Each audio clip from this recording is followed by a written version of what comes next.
San Sebastián cumple 100 años de voz y Tabacalera 10 años de creación.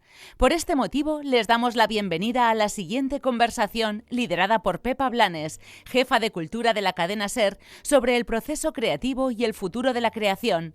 Les rogamos mantengan en silencio sus teléfonos móviles. Eskerrik asko.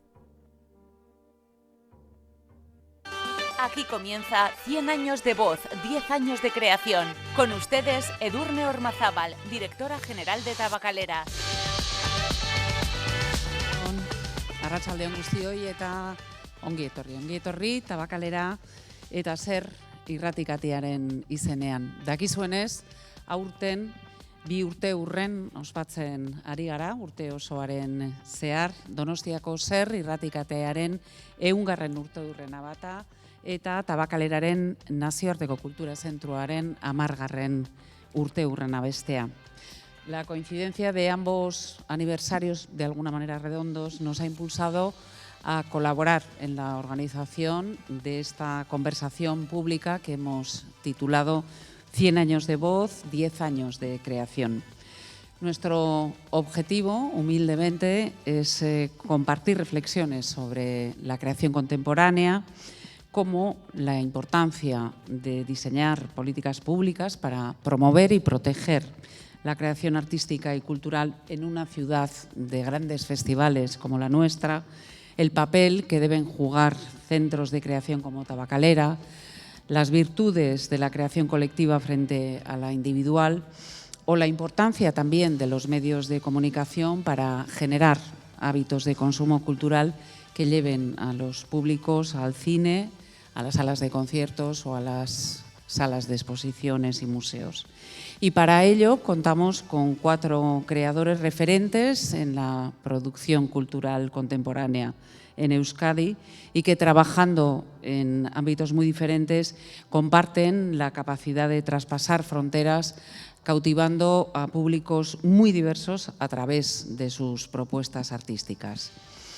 Aitor Arregui y Jon Garaño, directores de cine y miembros de la productora Moriarty, responsables de títulos como Lorea, Candía, La trinchera infinita, Marco, la serie Cristóbal Valenciaga o más recientemente Maspalomas. Cris Lizarraga, cantante y letrista del grupo Belaco, 5 discos publicados, además de varios EPs, habituales en los festivales más importantes del Estado, han realizado varias giras internacionales, obteniendo un aplauso unánime de crítica y público. Y María Petecucá, investigadora, escritora y comisaria, ha desarrollado proyectos como comisaria, entre otros, en el Centro de Cultura Contemporánea de Barcelona, el Festival Quechofoto, el K2M de Madrid, el Jeu de Paume de París o la propia Tabacalera, donde comisarió la muestra Máquinas de Ingenio el pasado año. Y finalmente tenemos el lujo de contar con la periodista Pepa Blanes, jefa de Cultura de la cadena SER y voz reconocida y querida por todos sus oyentes, quien conducirá la conversación, que estamos seguros será inspiradora, junto con nuestros 4 invitados.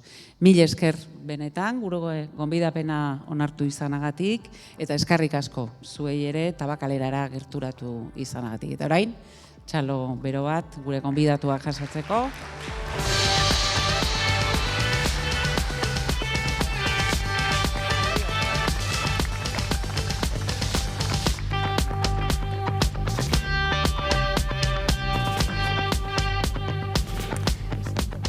Bueno, arratsaldeon, es un placer estar aquí en este edificio y en este evento, coloquio, conversación, yo creo que más bien, y con estos 4 artistas que son maravillosos, es un lujo. Y sobre todo, como decía Edurne, pues unir 2 aniversarios de 2 entes que parecen a priori diferentes, ¿no? Como puede ser los 100 años de Radio San Sebastián, que de alguna manera ha vertebrado y ha acompañado a la sociedad donostiarra en este tiempo, en su evolución. Y Tabacalera, que en estos 10 años pues yo creo que ha cambiado. Yo no soy de aquí, pero estos 10 años que llevo viniendo anualmente a Donosti, sí que de alguna manera ha cambiado y ha vertebrado, ¿no?, la vida cultural de la ciudad. y estar en este espacio, con este edificio con tantos años de historia y con ese pasado tan curioso, ¿no?, de fábrica de tabacos hasta 2003, y yo creo que es de las tabacaleras más antiguas, o sea, más recientes, que cerraron su actividad más recientemente, y ahora convertida en, bueno, me han dado una visita antes por todo el edificio y es impresionante todas las cosas que hacen, y yo creo que es un lugar, bueno, vosotros sois completamente diferentes, pero creo que sí que tenéis varias cosas en común en las cosas que hacéis. Por eso es muy curioso este encuentro y una de las cosas podría ser Tabacalera. Quería comenzar así abriendo la pregunta. No voy a empezar por Jon. Te lo he pedido. Lo ha pedido no empezar, así que Aitor, te va a tocar. Sí, qué casco ya.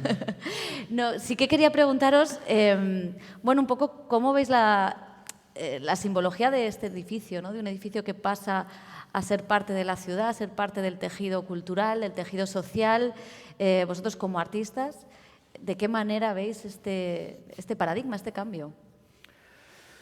Bueno, o sea, a mí me da la impresión de que, bueno, al final yo no conocí la antigua Tabacalera. Yo la primera vez que... Igual debería haber empezado yo. Claro, tenías que haber empezado tú. Pero La hemos liado, Jon. Ahora lo complementas. Ya que he empezado. Yo la primera vez que estuve aquí fue cuando estábamos rodando unas escenas de un documental que se llama Lucio, el 2007 creo que sería. Lógicamente conocía el edificio, pero bueno, digamos que yo al no ser de Donosti no tenía un vínculo personal, pero sí me da la impresión de que luego, digamos, con todo lo que es la apertura de Tabacalera, todo este recorrido, a mí sí me da la impresión de que se ha convertido en una referencia. Yo lo conozco más claro, de la parte del cine, ¿no? Porque yo, bueno, lógicamente sí he estado en exposiciones, incluso en conciertos, pero sobre todo lo conozco por la parte del cine, la sala de cine y todo lo que se hace en el cine. Las películas que ves, voces distintas, el cine hablado, que luego hablaremos de ello también. Bueno, experimentos como poner música a películas muy conocidas, no sé, ahí me da la impresión de que yo, el recorrido que puedo ver es un activo que aporta muchísimo a la ciudad y también al ecosistema cultural, no solo de Donosti, sino también del País Vasco, ¿no? Te dejo para el último. Vamos. No, bueno, ya aporto. Bueno, yo sí que conocía el edificio, obviamente, porque yo soy el único donostiarra de los que estamos aquí y, claro, era un edificio enorme que estaba vallado, era una fábrica, pero una fábrica curiosa, ¿no?, en este edificio. Y me acuerdo también lo que decía Aitor, que cuando se cerró y antes de que se convirtiese en un espacio cultural, fue también un espacio bastante interesante, porque, por ejemplo, nosotros rodamos secuencias de Lucio, pero también no fuimos los únicos, otros también rodaron secuencias de películas. Me acuerdo también de una exposición que hizo Julian Schnabel, que tuvo como mucho eco en la ciudad, o fiestas en el festival. Bueno, la verdad es que estuvo en movimiento, ¿no? Y luego, una vez que ya se abre el edificio, pues ya como espacio de arte contemporáneo, pues sí que es verdad, yo creo que es un sitio donde nos cruzamos mucha gente diferente, ¿no? Pues cineastas, músicos, artistas, sonidistas, y yo creo que eso siempre es interesante, ¿no? Porque al fin y al cabo, pues entre la gente se hace cine, se hace música, se hace el arte, y necesitamos espacios como este, ¿no? Para eso. Y María, ¿qué simboliza también, ¿no? ¿Qué simbolismo tienen para los artistas este edificio recuperado, de alguna manera?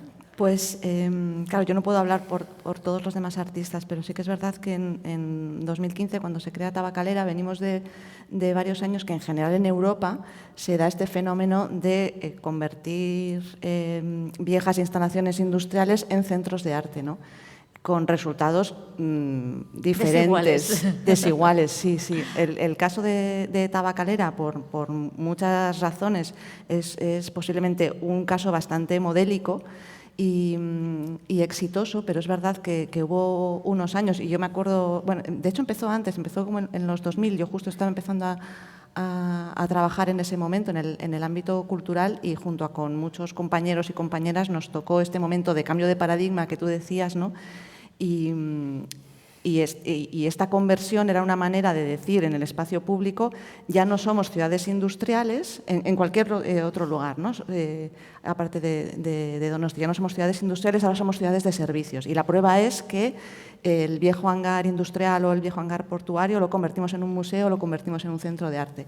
Y esto para los artistas fue en general positivo, pero sí que es verdad que hubo también una parte crítica a la hora de decir, bueno, qué tipo de proyectos estamos creando, ¿no? Porque espacios una cosa es un espacio de difusión, otra cosa es un espacio de creación, y no siempre, por ejemplo, en las fases de creación, y eso no sé si estaréis de acuerdo, pero lo podemos hablar, no necesitas visibilidad, ¿no?, cuando estás creando.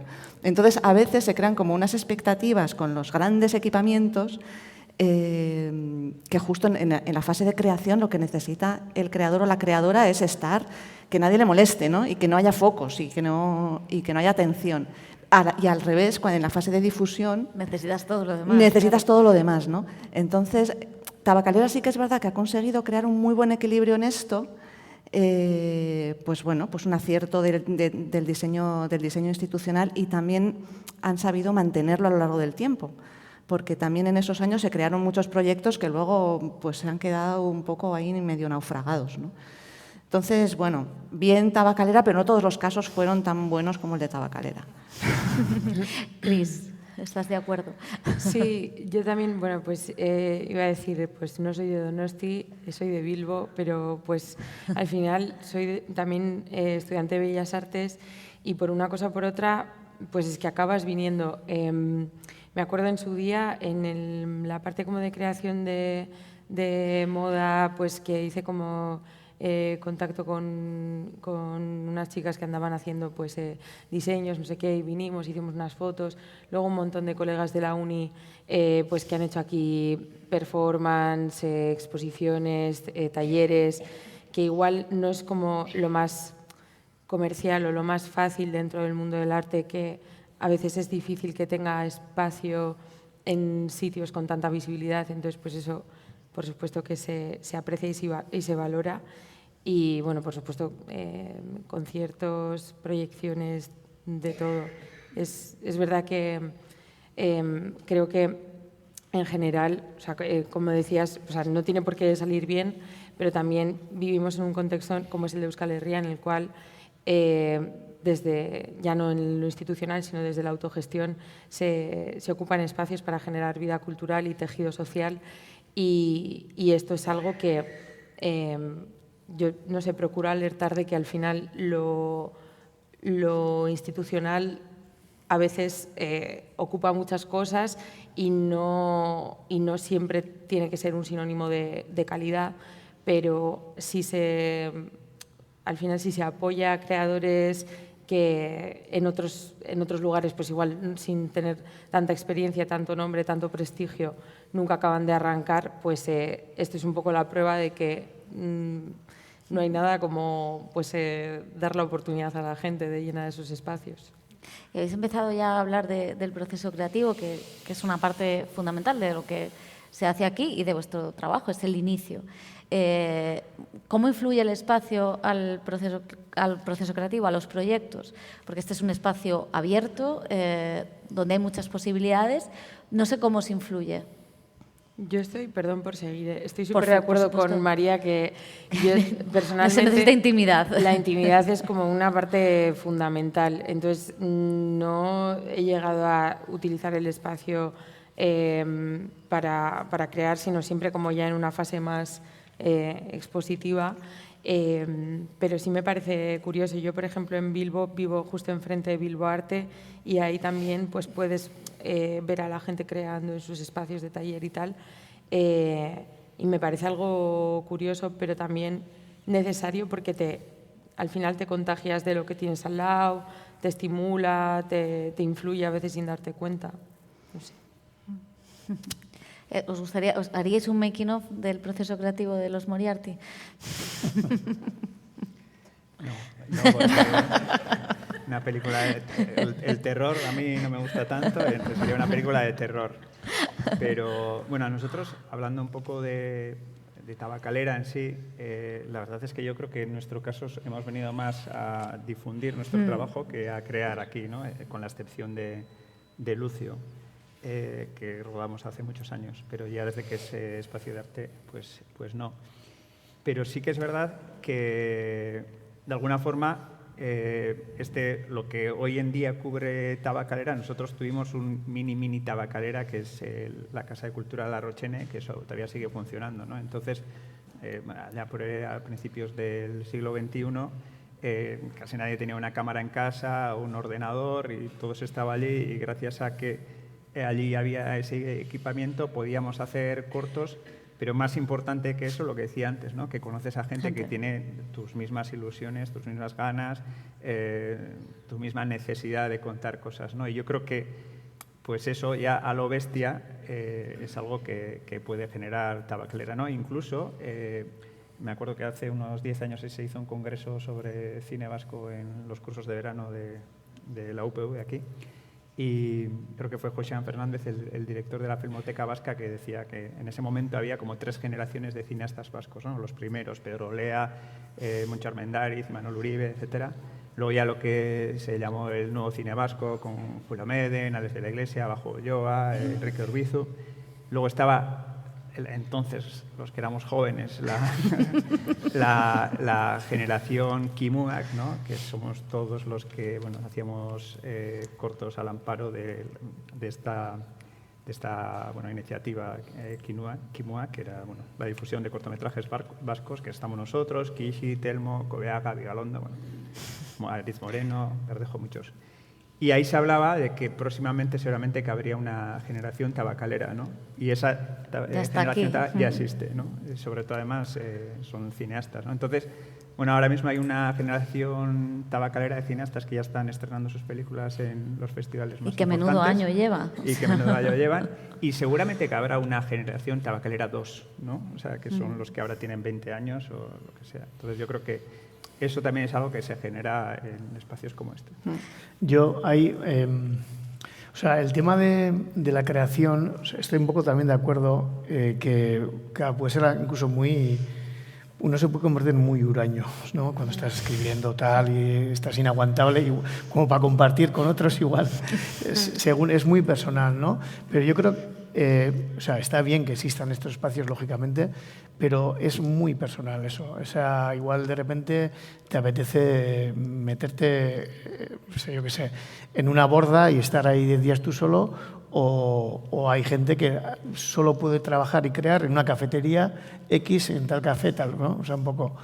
Pero yo creo que crear en sí no se limita a, en nuestro caso, a escribir o a pensar en cómo hacer películas, o entiendo también un poco en el proceso, digamos, de crear, sino también es algo que empieza también desde el momento en que ves cine, en nuestro caso, ¿no? Eso para mí es también, o plantar una semilla para crear, ¿no?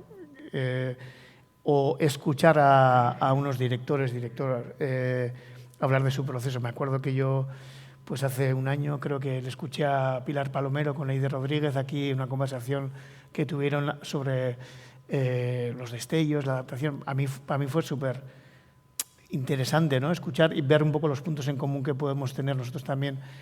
Para mí eso también es algo que se acerca mucho a lo que es el ejercicio amplio de crear, ¿no? Escuchar a unos freaks que de repente te dicen, pues hacemos esto, hacemos lo otro, tal. Yo creo que eso genera también referentes para alguien que igual en un futuro quiere crear o está dándole vueltas a una idea o tal. Y en ese ámbito, que es donde yo personalmente más he podido aprovechar el espacio de Tabacalera, me parece que es muy importante dar también un poco voz a gente que está en ese proceso o ha estado o está pensando en el siguiente, ¿no? Sí, Eso que dices, no, sí. Totalmente, sí. Es que tiene mucho que ver además con... Sí, es que, y aparte una de las cosas muy buenas de Tabacalera es que como hay mucha mezcla de disciplinas, tú puedes venir con tu proceso creativo de música, no sé qué, pero aparte tienes, por ejemplo, esa mediateca fabulosa donde de repente hay una zona de videojuegos. Dices, no tengo ni idea de videojuegos, pero ahí tienes la posibilidad de saber de eso. O te mezclas con las artes visuales o con el cine o con no sé qué. Y es verdad que eso es súper importante y no todas las instituciones lo incorporan, entender que en el proceso creativo tú necesitas nutrirte todo el rato y además necesitas nutrirte de cosas que no conoces. Y aquí eso está muy bien conseguido, como que hay como el ecosistema tabacalera, pero que está compuesto de diferentes ecosistemas que se van mezclando y eso es un caldo de cultivo muy bueno. Pero que hay que proteger, o sea, que no ocurre, las cosas no ocurren solas tampoco, ¿no? O sea, que institucionalmente también eso es un valor y hay que verlo, hay que cuidarlo. Y en tu trabajo, tú tú lo defines como juntar la ciencia y la cultura, ¿no? Muchas veces ese cruce, así dicho en palabras súper vastas, como lo he dicho yo. Pero claro, no sé si te referías también a eso, adentrarte en todo ese mundo es posible gracias a estos espacios, a ver a otras disciplinas, buscar esas otras disciplinas. ¿Cómo es la creación desde ahí? Claro, es que quizás lo digo por eso, porque yo trabajo en prácticas muy transversales, ¿no? Que mezclan diferentes disciplinas. Entonces, en mi caso, yo realmente necesito todo el rato nutrirme o sea, yo trabajo con artistas que trabajan en procesos científicos. Entonces, y eso me lleva también a la filosofía o al pensamiento o a lo mejor al urbanismo, yo qué sé. Entonces, en mi caso lo veo muy claramente, pero creo que es algo que enriquece los procesos creativos en general. Sí. O sea, mi manera de entender la ciencia, yendo más a tu pregunta, Pepa, es, bueno, la mía y la de mucha gente, vamos, de las que he aprendido, es entender que la ciencia es una parte fundamental de nuestro como sistema operativo contemporáneo, ¿no? O sea, somos una sociedad súper científica y tecnológica. Por lo tanto, forma parte de nuestra cultura contemporánea, entonces tiene también una dimensión cultural, o sea, que nos constituye y nos atraviesa completamente, ¿no? Pero se da la paradoja de que la ciencia sigue arrastrando ese cliché de ser algo para expertos. Es algo para expertos, pero también todas y todos estamos totalmente condicionados por decisiones científicas y tecnológicas que toman expertos en otro lugar, ¿no? Entonces, deberíamos tener derecho a tener mayor conocimiento sobre eso y, por lo tanto, también es tarea de la cultura contarnos que la ciencia hace ciudadanía, ¿no? Y como hace ciudadanía, pues tiene que estar en centros culturales y como este, ¿no? Por eso yo reivindico que la ciencia también tiene cabida aquí, ¿no? No, claro, o sea, esas sinergias que entre disciplinas que son importantísimas. Y sobre el proceso de creación, claro, habéis hablado de esa intimidad. Y es verdad que para componer una canción se necesita esa intimidad, pero también sois un grupo. ¿Cómo se compone desde lo íntimo para luego pasar a eso colectivo? ¿Cómo una se muestra lo íntimo ante los demás? Que entiendo que es lo más difícil. Claro, es que la primera intimidad que creas cuando estás en un grupo es entre los componentes, ¿no? Porque al final es como una especie de, pues es como una relación romántica. Entonces, te adaptas, al principio igual no salen las cosas y tienes como que ir encontrando el ritmo, pero en nuestro caso es que empezamos sin tener ni idea de lo que estábamos haciendo porque teníamos 17, 18 años y sin ningún tipo como de pretensión ni de objetivo más allá de hacer por hacer y disfrutar haciendo. Y como también yo creo que estoy como muy de acuerdo con que al final, gracias a tener conectadas distintas disciplinas artísticas, pues por venir yo de Bellas Artes y estar como muy conectadas con cine, con arte, música, como un poco todo a la vez, ese mejunje, hace que también no veas la música solo como algo que tenga que tener una dimensión muy concreta, sino que tú pues igual haces una canción pero estás pensando en una película o no sé. Y a la hora de pasar de lo íntimo a lo colectivo, pues teníamos también una comunidad dentro de la uni que pues era la primera gente que venía a vernos a los bolos y la gente que te da esas pequeñas dosis de validación iniciáticas tan necesarias para animarte a seguir haciendo cosas. Entonces, sí, no sé, es como que se crea una intimidad primero con una misma cuando estás haciendo una canción, por ejemplo, y yo estoy pues sola en mi habitación sacando unos acordes y una melodía, o como puede estar Josu y luego pues pasa a ser una intimidad de 2, luego de 4 y luego ya pues... De todo el mundo. Sí, pero en general hay que ser un poco sinvergüenza para hacer estas cosas. Porque... Mamarracha, que has dicho antes, me ha gustado más. Sí, y buena muchacha también, sí. Y, o sea, vosotros, es verdad que cuando os conocimos con Loreak, bueno, ya habíais hecho bastantes cosas, pero nosotros, o sea, la prensa española, os conocimos con Loreak, que fue un año maravilloso. Y es cierto que una de las cosas más bonitas de conoceros es que hablabais siempre como, ibais siempre 3 o 4 o 5, hablabais en comunidad, decíais que era un proceso asambleario, luego a ver, que nos han mentido, ¿no? Pero sí que es cierto que, bueno, habéis roto un poco con ese cliché que había en el cine de que era una cosa de un autor y que lo dirigía todo y lo decidía todo, y vosotros mostrasteis que era otra manera de hacer cine, que se podía intuir, en tanto que en una película hay mucha gente, ¿no? Pero, bueno, de alguna manera el proceso creativo sí que veníais a cambiar eso, o cambiasteis eso. No sé si siempre lo tuvisteis desde el principio, desde el inicio, si eso es una cosa que fue surgiendo, no lo sé. ¿Y qué ventajas e inconvenientes tiene también? Porque... A ver, no sé si cambiamos mucho, porque yo creo que somos un caso bastante excepcional. O sea, y como nos decían hace poco en un festival en Aviñón, decía, pues que sois un caso único, porque es verdad que hay otros que codirigen, pero lo raro es, en nuestro caso, que codirigimos y vamos cambiando las parejas, incluso a veces nos convertimos en trío, y esto no es nada habitual, y sobre todo que hayamos durado tanto tiempo, ¿no? Que llevamos ya 25 años haciendo cine juntos. ¿Cómo se hace? ¿O si es exportable a otros? Yo creo que sí, pero para eso lo más importante es tener mucha confianza, es decir, conocernos bien. Sería imposible que yo codirigiese una película con otra persona que no fuese Aitor o José Mari, y creo que en su caso sería lo mismo. Y a estas alturas pues ya sabemos o creemos que así nos salen mejor las películas, ¿no? Porque en el fondo pues aprovechamos lo mejor de cada uno, y luego sobre todo que te pide estar constantemente atento, ¿no? O sea, estar constantemente trabajando y pensando, y porque esto no para, ¿no? Porque tú tienes un argumento, el otro contraargumenta, entonces pues eso es algo que no para. Eso es algo bueno, incluso es bueno también que si tú tienes un día malo, pues que el otro te defienda de alguna forma, ¿no? O sea, por lo que sea. Y luego también, pues cuando las cosas no salen bien, pues estamos como en familia, y en familia pues todo se lleva mejor, ¿no? Que uno individualmente. Compartimos los miedos, los fantasmas, los fracasos y los éxitos, y yo creo que eso está bien. Pero dicho todo eso, también es muy tedioso, o sea, porque supone mucha bronca, mucha discusión. Sobre todo si somos 3 los que estamos cuando ahí. estamos 3 ya es el no va más, supone mucho dolor de cabeza, supone entender que a veces lo que tú quieres no va a estar en la película, por ejemplo, y eso no siempre es fácil, porque hay veces que hay cosas que no te gustan, pero van a estar en la película, y eso es algo que no le pasa a un director que dirige solo.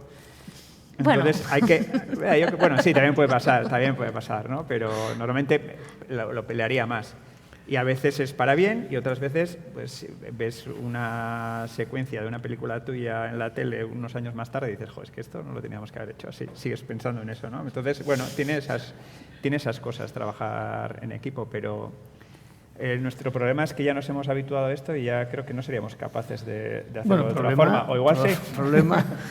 No, yo sí creo que al final, o sea, es como si fueras una especie de monstruo de 3 cabezas. Todo como mimetizado, que nos hemos contaminado incluso.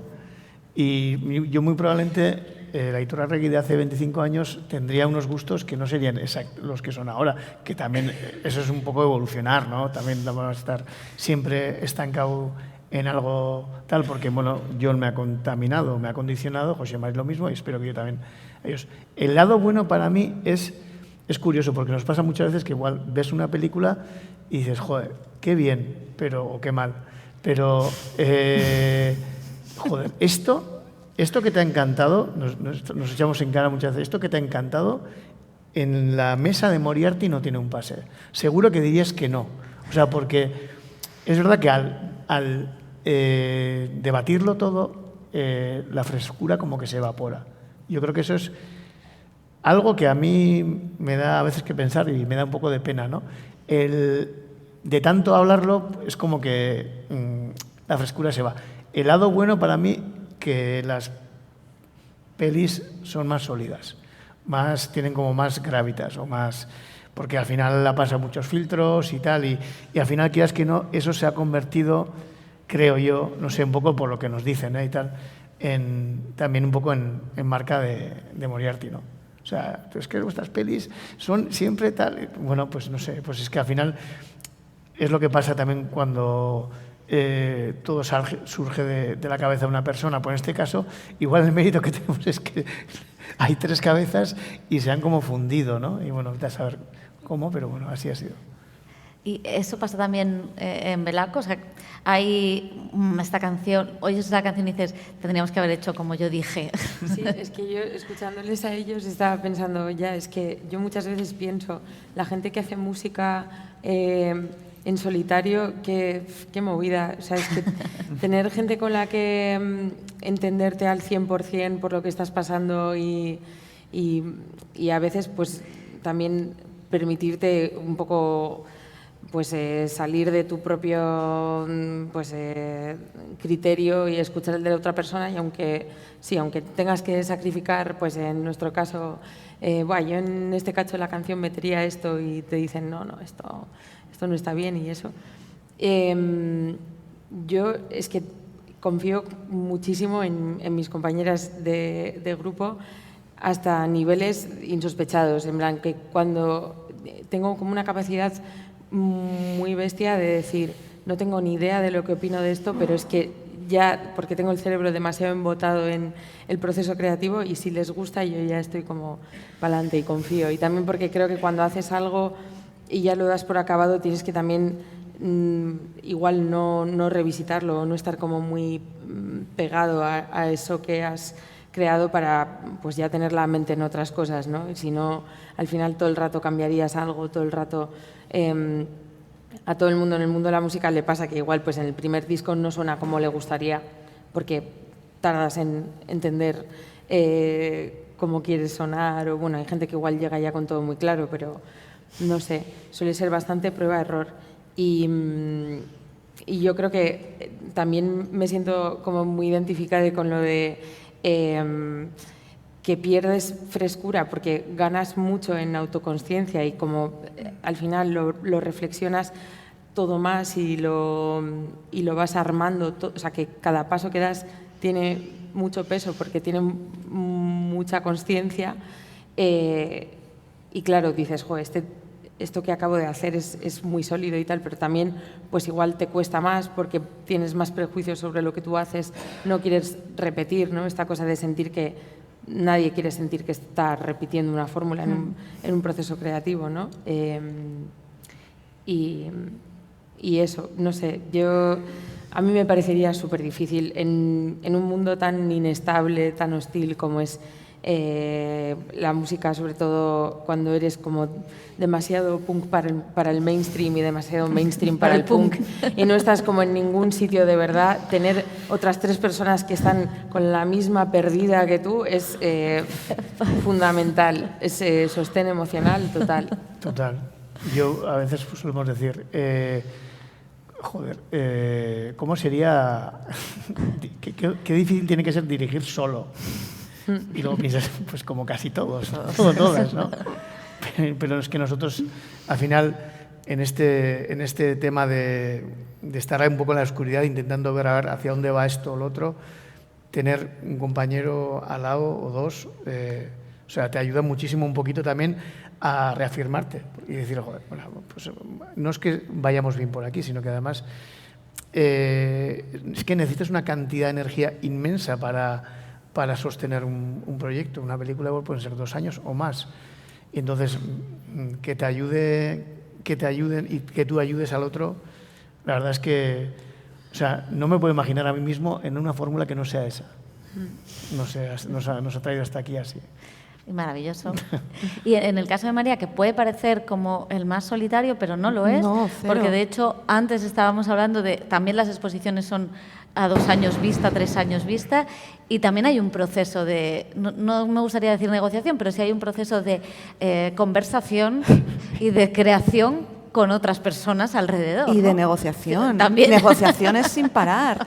No, es un trabajo súper colectivo y a mí es lo que más me gusta realmente. O sea, es como irte, o sea, os estaba escuchando y es como, o sea, hacer una expo es como si te vas a una expo o un festival, por ejemplo, que también comisario el Festival de Hecho Foto en este caso, es como si te vas de viaje, montas una banda con gente a la que no conoces y estás y todo el rato, ¿no? Te vas de viaje con gente nueva, ¿no?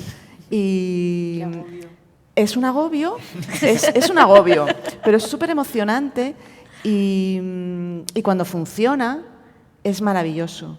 Y en general funciona, o sea, y tu trabajo también es hacer que funcione. Y no, claro, el trabajo comisarial es un trabajo 100% colectivo, porque están los y las artistas, que cada cual tiene su proceso, están las instituciones, la institución o las instituciones que acogen, que acompañan, que producen y demás, que tienen sus propias agendas y sus propias necesidades, que no es que sean diferentes, o sea, no es que sean...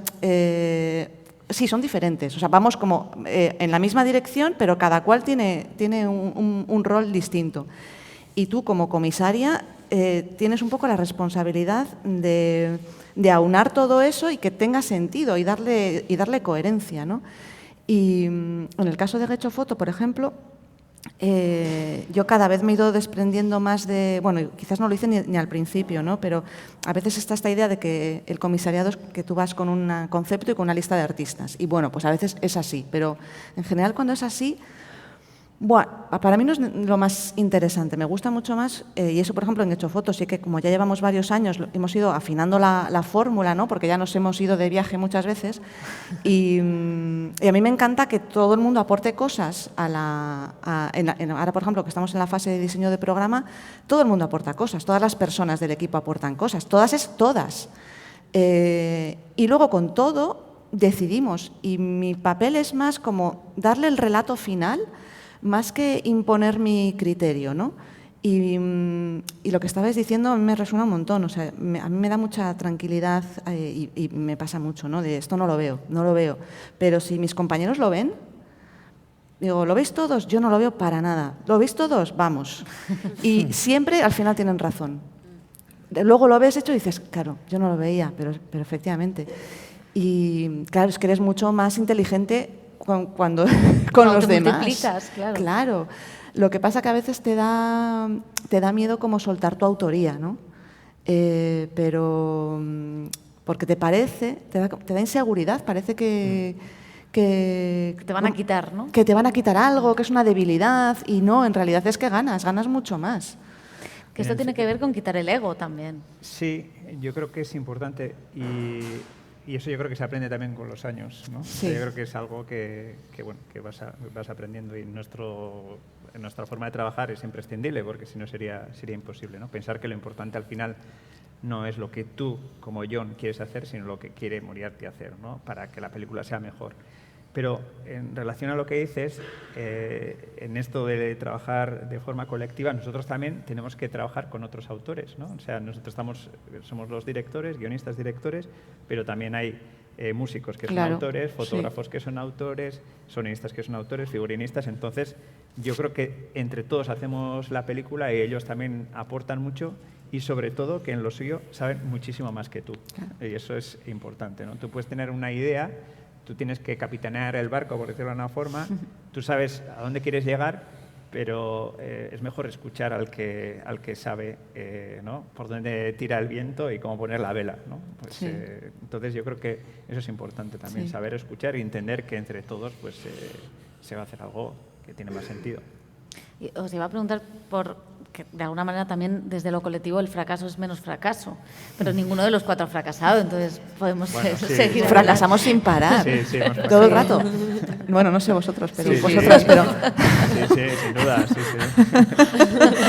Lo que hacemos es fracasar, pero lo que pasa que... En el fracaso salen cosas. En el fracaso salen cosas que no están tan mal. Pero claro, siempre es un fracaso respecto a lo que te imaginas. Sí, desde fuera nunca parece que estás fracasando, pero tú eres muy consciente de tus fracasos, yo creo. Igual al resto ves que le va todo bien porque en las redes sociales pues todo el mundo pone Todo el mundo está bien, lo sí. que va a hacer y lo que ha hecho y lo bien que lo ha hecho, pero está claro que ya sabemos que no es eso, ¿no? Que sobre todo pues en procesos así que son también hemos hablado de lo íntimo, pero también porque es solitario y muchas veces hasta que un proyecto no ve la luz y sobre todo pues estamos hablando eso de procesos de 2 años, en el caso de un disco pues puede ser, yo qué sé, medio año, un año. Al final también lo que se ve que es el disco o el concierto es la punta del iceberg de lo que te lleva ahí y pues eso, pues pasas muchas más horas hasta llegar a ese punto y luego pues eso, entrar, vámonos, ahora nos ponemos en plan filosóficas, qué es el éxito y qué es el fracaso, pero claro, si no contemplas el fracaso como parte del proceso, pues te vas a llevar unas cuantas decepciones porque nunca las cosas salen como lo esperas y luego pues hay sorpresas bastante gratas, pero no sé, a día de hoy, por ejemplo, en la música es prácticamente un milagro sostenerse. Las plataformas de streaming no nos pagan e invierten dinero en la guerra, en genocidios concretamente, entonces pues estamos sobreviviendo a base de autoexplotarnos dando conciertos y no, o sea, muchas veces no es la forma en la que te gustaría sostenerte y no te puedes sostener luego en un proceso creativo para estar componiendo porque eso nadie te lo paga, porque eso no tiene un sueldo a día de hoy, ¿no? Si estuviésemos en Francia, pues por ejemplo, si no voy a poner Francia como ejemplo de algo bueno, pero bueno, o sea, pues Sí, pero en eso sí. sí, Sí, o sea, en la cultura si das, igual. si das 50 bolos al año, pues cotizas todo el año. Y aquí, Claro. si das 50 bolos, suerte si cobras esos 50, cuándo los cobras, cómo los cobras y todo esto, ¿no? Entonces, bueno.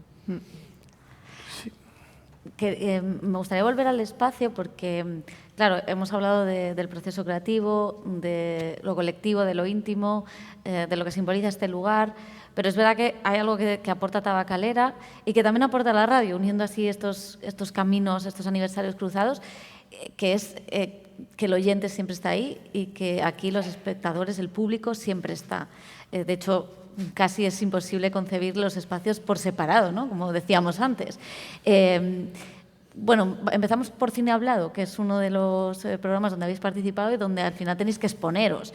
¿De qué manera cambia el tener a la gente delante o el tener, no sé, también esas miradas, ¿no? de otro tipo de público en vuestro proceso creativo o en vuestra propia idiosincrasia? Nosotros, que es 3 veces hemos estado aquí. Bueno, Con Cine Hablado 3 veces. Sí. Con Cine Hablado, como Moriarty 3, luego cada uno igual 2 veces. ¿No? Bueno, yo estuve con el Marco un poco como salía del público ahí como animador un momento cuando me decías tú, que fue como curioso, pero bueno, a ver, a mí me encantaría cuando tenía 20 años, por ejemplo, tener esta opción, digamos, de escuchar a alguien que ha hecho una película, abrirse un poco en canal y exponer un poco cómo fue todo el proceso, etc. ¿No? Cada uno lo hace a su manera, pero no sé si es a raíz del COVID o tal, puede ser, no sé, o sea, ignoro, pero sí me da la impresión que, por ejemplo, nosotros antes sí hacíamos bolos, íbamos a coloquios, a presentar la película, luego a debatirla y tal, pero creo que a raíz del COVID esto como que se ha intensificado, ¿no? Ahora los cines y tal piden más presencia de los directores y tal. Y yo creo que yo integro, digamos, todo el tema del cine hablado, digamos, en ese cambio de paradigma, que es previo al COVID seguramente, pero que como que se ha intensificado ahora, porque la gente también ya no busca solo la experiencia de, oye, yo quiero ver esta película de punto, sino que quiere aprender de los que están detrás de esto, ¿no? Y en ese sentido, a mí, cuando tú preparas un cine hablado, nos pasó hace 3 semanas cuando estábamos con el cine hablado de Maspalomas, primero que te pones nervioso porque dices, joder, ¿qué les voy a decir? Que no sepan, porque el espectador también no es el espectador de hace 20 años. O sea, ya hay mucha información, la gente ya... También todos nos creemos también un poco más. Ha escuchado el cine en la SER, claro, puede hacer... Efectivamente, ¿no? Entonces ya es como que ya tiene una opinión y cuidado con lo que me estás diciendo, ¿no? Y a veces te sientes un poquito, José Mari lo suele decir muchas veces, un poco impostor, ¿no? A ver qué voy a decir aquí. Pero es verdad que luego ya en el ejercicio de ponerte un poco a repasar y poner por capítulos y tal, todo lo que es el proceso, es muy agradable. O sea, te pones nervioso, pero es muy agradable porque también te vas acordando de cosas y también, digamos que le estás dando la importancia a ese proceso que, por lo demás, tiras para adelante y se te va olvidando, ¿no? Y, bueno, yo qué sé, pues cuentas esta anécdota o tal, pero a la vez te vas dando cuenta de, mira, no voy a enseñar a alguien cómo se hace cine, porque eso es imposible. O sea, es que es imposible enseñar a crear, yo creo. Pero sí puedes dar como ciertas herramientas de, mira, nosotros lo hacemos así. No sé quién, en qué vídeo que le he escuchado, lo hace de esta manera. Y hemos bebido de eso nosotros, por ejemplo, yo qué sé, Almodóvar, o sea, lo pongo así un poco esto, pero me acuerdo que en su momento veías un poco cómo trabaja como los actores o cómo trabajaba tal. Pues igual un día te iluminas y dices, voy a traer esto al set y te sale como el culo igual, ¿eh? Pero bueno, al menos sabes que por ahí no, tú no vales, ¿no? Pero por aquí sí y tal. Y todo lo que vas aprendiendo de aquí, entiendes que en un cine hablado también, digamos, lo vas transmitiendo y hay gente que en un futuro va a crear, hay gente que está creando ahora y hay gente simplemente que lo quiere escuchar. Pero sí es verdad que sientes como que estás transmitiendo un activo, un patrimonio pequeñito, el tuyo y tal, pero así, a mí sí me ha gustado cuando he estado ahí hablar de nuestro proceso.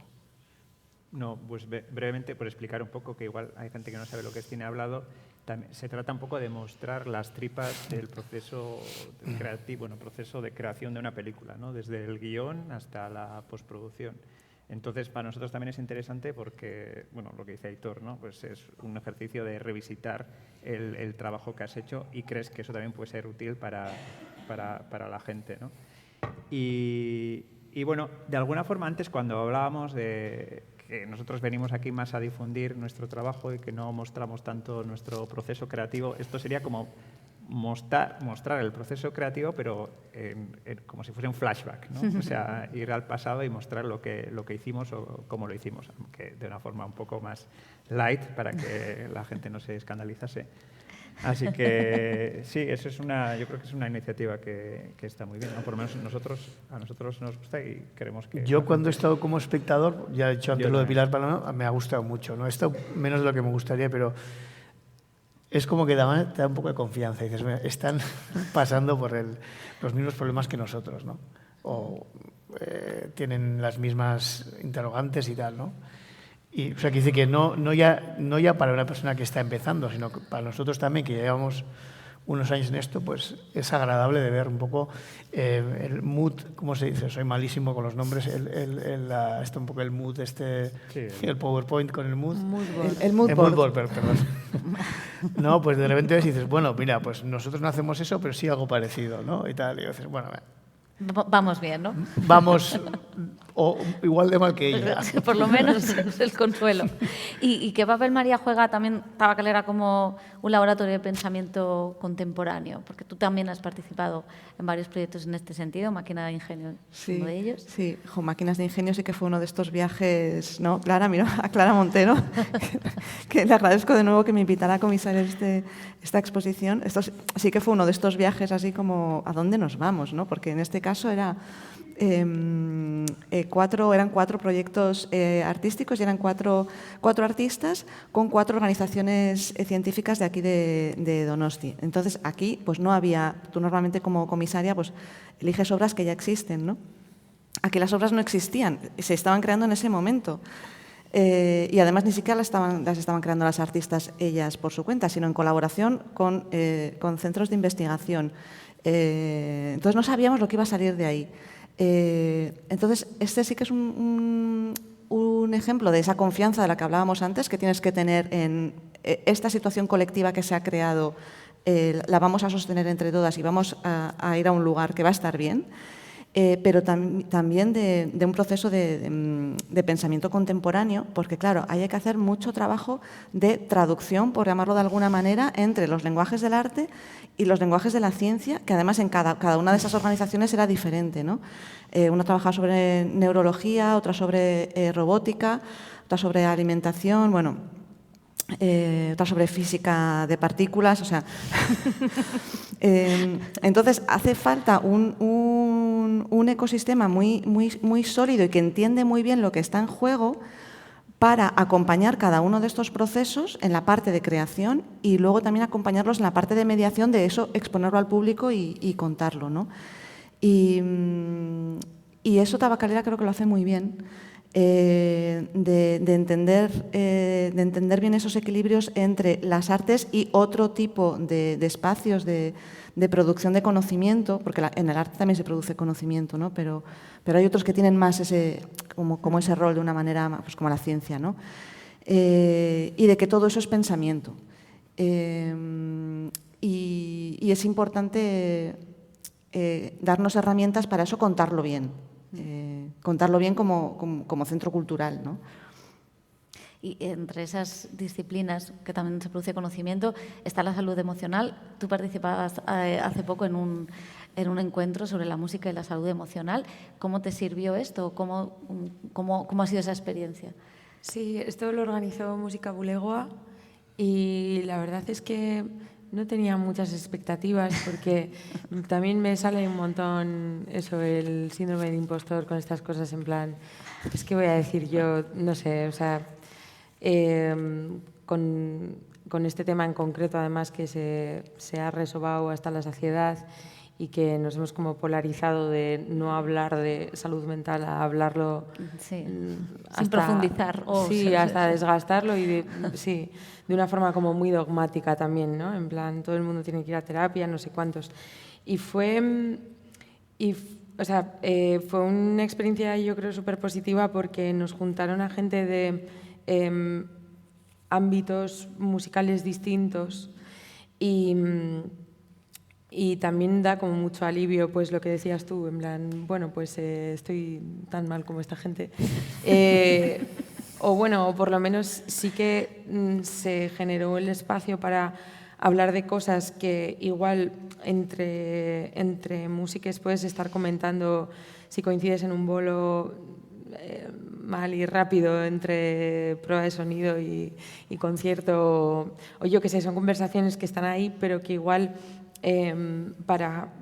tanto para gente que está empezando en el mundo de la música o para gente que está teniendo una crisis con su propio proceso o que pues estas cosas, ¿no? Que al final lo artístico siempre tiene un punto hacia afuera que estamos tan expuestos que también es como casi aspiracional, ¿no? Todo el mundo pues les escucha a ellos que hacen cine y es como, ¡buah!, están viviendo el sueño, pero creo que también es necesario que se reflejen partes de ese proceso que no son tan soñadas y que son un poquito más complejas y sobre todo pues, en labores que tienen de base una inestabilidad inherente a lo que conlleva, ¿no? Estar siendo pues, artista, creador de lo que sea, que no hay una rutina, que no hay un ritmo lineal y que bueno, pues que todos esos altibajos sumados a la sociedad que nos rodea y el capitalismo que nos aprieta, pues que evidentemente calan en ti y no se trata solo de hablar de salud emocional en plan bueno, es que tengo ansiedad o estoy deprimido, ¿no? Es que también... que la genera, claro. Claro, exacto, sí, sí. Y una vez más, pues siempre está bien ir a las cosas sin expectativas porque es mucho más fácil que de repente, pues eso, que te den la sorpresa y efectivamente esto lo fue. Y también esto es un poco echar piedras al tejado de este momento, pero es que dijeron, no lo vamos a grabar. Y entonces ahí, claro... surgió la magia. Claro, cuando te graban... Sí, todo es más estático, es cierto. Sí. Estamos hablando de la interacción con el público, tenemos súper poquito tiempo, pero hay muchos oyentes aquí, mucho público, entonces podemos abrir a alguna pregunta si alguien quiere interactuar con los artistas. O una reflexión. Para la reflexión no tenemos tiempo, esto ya lo dejo claro. Pues si nadie se anima, para acabar, así brevemente, claro, hemos hablado de los 100 años de historia, de los 10 años de historia, del proceso creativo, de vuestros procesos pasados creativos, pero no tienen sentido los aniversarios si no se mira hacia adelante, porque para eso se hace, ¿no? Porque queda camino por recorrer. No sé así brevemente a los 4 qué retos o qué desafíos tiene el arte en el futuro. Brevemente. Os saco la tijera. Yo diría ser un poco menos snobs en general. Me gusta, me lo apunto. O sea, por un lado, quienes hacemos cosas como más, pues no sé, en mi caso, pues música alternativa o cosas como un poquito más de nicho, como buscar quitarse un poquito como del púlpito, ¿no? En plan, y ser un poco menos a veces condescendientes hacia lo mainstream, y luego por parte de la gente que está más en el mainstream buscar igual a veces más profundidad o más, sí, no sé, como más capas, ¿no? Creo que a veces en lo musical parece que, hablando de nuestro contexto, cuando algo ya es de aquí y tiene como cierta estética o bueno, pues o lo sigue mucha gente, es como ya está, ¿no? Se da por bueno, y creo que hace falta complejizar un poquito el mainstream también. Una frase para el futuro. Wow, frase. Yo soy malísimo dando frases, ¿eh? Pero compro lo que has dicho, lo de ser menos snobs, me parece muy interesante. Y a la vez un poco, bueno, ahondar en algo que yo creo que se está dando. Yo quizás hablo más del mundo del cine, pero yo creo que es extensible al mundo del arte en general, que es un poco más espacio a nuevas voces. O sea, yo sí creo que el mundo es más complejo, la gente es más inteligente, esperemos que menos snobs, pero a la vez es verdad que la gente demanda, oye, o sea, lecturas más interesantes, más complejas, y afortunadamente yo creo que sí se está dando, pero se tiene que dar todavía más, porque todavía yo creo que hay una corriente, concretamente en el mundo del cine lo digo, una corriente todavía totalmente bajo la mirada, a pesar de que está cambiando mucho, bajo la mirada del cine clásico, por lo tanto bajo la mirada del hombre blanco heterosexual, sin ninguna duda. Como tú. Dilo, como reina. Yo, desde el privilegio lo digo, y mira, fíjate, Como yo, claro. fíjate que también un poco en el proceso de nuestra peli, también Más Palomas, me ha ayudado un poco a entender esto, que lo sabía, pero ahora más, ¿no? Está bien eso. ¿Me dices a mí? Sí, perdón. Es que sí, 100% de acuerdo. Yo añadiría que además nos ha tocado un momento histórico, no como creadores, creadoras, sino en general como ciudadanía. De repente vivíamos como cómodos y de repente, uy, la historia se ha acelerado, ¿no? Y entonces yo me pregunto, y no tengo la respuesta, pero cuando trabajamos en cultura, ¿tenemos una responsabilidad adicional o no? No lo sé, pero yo empiezo a sentir que igual sí. Entonces, bueno, pues quizás también salir, tiene que ver con lo de ser menos snóbico, y es que además tiene que ver con las dos cosas y con lo de dar espacio a otras voces también. Bueno, pues igual en asumir esa responsabilidad que te da tener ese lugar público, ¿no? En momentos en donde, pues ahora lo hemos visto con Palestina, ¿no? Bueno, pues de repente ahí no puedes no ponerte en un lugar. Y si quieres no ponerte en un lugar ya te estás poniendo, ¿no? Sí. Y bueno, pues eso va a ser ya es nuestro nuevo presente, es que de repente como que nos pasan la factura, ¿no? De ese lugar que tiene la cultura y el arte así como tan guay, pues ya, pero también te piden opinión. Total. John. Yo creo que María, ¿no? Ha acabado muy bien. Yo creo que la conclusión... Pues de me María fue parece muy bien buena. porque vamos muy mal de tiempo, con lo cual te lo voy a comprar. Creo que- Bueno, No, yo sí voy a eso, añadir algo. A claro. mí la verdad es que me da un poco de miedo en el momento en el que estamos viviendo. No sé si porque me estoy haciendo mayor o lo que sea, pero me da miedo las guerras, la política en general, muchos pensamientos y opiniones. Me da miedo el consumo rápido y fugaz de todo.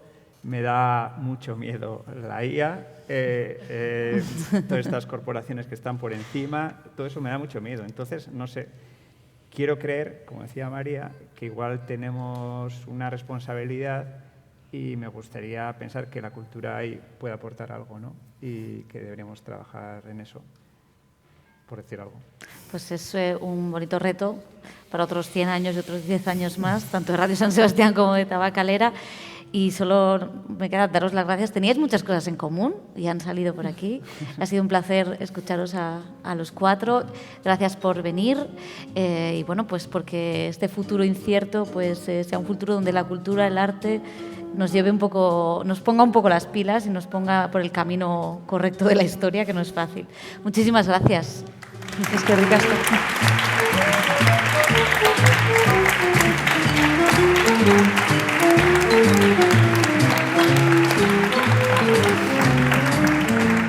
He dicho las guerras que se tenían que haber hecho.